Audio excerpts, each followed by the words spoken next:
Story videos, testimonials, little 3 to 6 minute videos that you share on social media or at your live gatherings. Does anyone even remember what a live gathering is anymore? If you're anything like me, you didn't end up in charge of stories right out of the gate. They snuck their way onto your schedule through the back door. You know, the one marked other duties as assigned. You got a speech along the lines of, well, such and such up the road does them and they're really good, and you were asked to figure it out, probably with some YouTube links to copy. This video series is the video series I wish I'd had to navigate that journey. I'm so freaking excited right now because this is the closest I've ever gotten to what I really envision this channel being. In the next 6 or so videos, I'm gonna pull the curtain the whole way back and I'm gonna take you behind the scenes for every single step as my company produces a story video.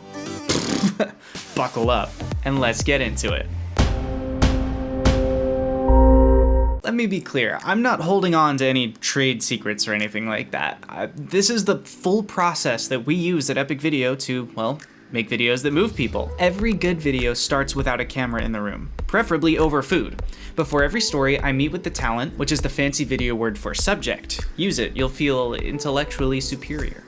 Anyway, I meet with them to hear the story in their own words. Now this meeting can vary pretty heavily in length, but usually an hour is enough time, and my goal is to get all the details I can written into notes for myself, and also to give the talent a chance to kind of dry run their story. That way they realize what they don't know, like, oh, how many years has it been again, and that kind of stuff. And it also lets them cover all the details without any pressure of, oh, I missed something. This is really the most important step of the process. If you don't meet with the talent beforehand, you're flying blind for the whole rest of the video, and at this meeting, the talent should do the talking.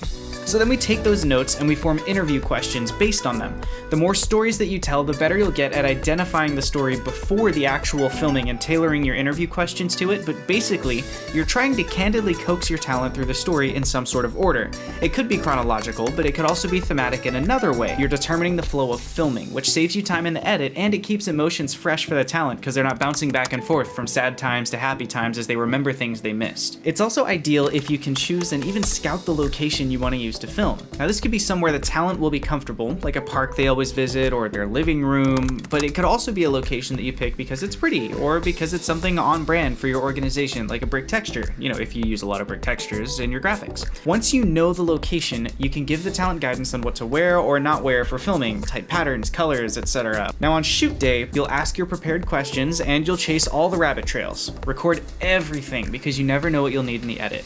We'll cover the gear we use and the free alternatives in this video. Okay, so now it's time to put the pieces together. Just for you, we actually made 2 cuts of this story video so that you can see 2 different approaches to the edit. We'll break down both edits with behind the scenes footage and analysis. And because we've got 2 videos, we decided we would share the experience with you. So when you see my edit, you'll watch it with my friend Jake, and it'll be his first time seeing it too, so he'll analyze it and break down what he sees. And I'll do the same thing with his video. Let's lay some ground rules. First, no script. These aren't actors, they're not practiced in delivering scripted words naturally. Let them say it how they say it and work on being a better interviewer to coax the best they have out of them. And second, no self-promotion. There's nothing worse than using someone's story to promote yourself. If you want that kind of testimonial, frame it that way from the start and work with people you trust to tell true stories about the impact of your specific organization. But if you're a church trying to tell someone's story of their life being changed by their faith, nothing will ruin that story like trying to turn it into a because of church, my life is better, blur. Some people really have that story, but for the people who don't, forcing it is just the worst thing you can do. If you're someone who's trying to figure out the whole video thing from scratch, there's literally not a better place to start than story videos. The skills that you need to make these videos translate directly to fundraising, announcements, highlight reels, weddings, and just about everything else. Story is everywhere. So what are you still doing here? Go watch the pre-interview process, right there. I'm Josh Hughes, saving you time, cash, and sanity, and just like last time, I'll see you next time.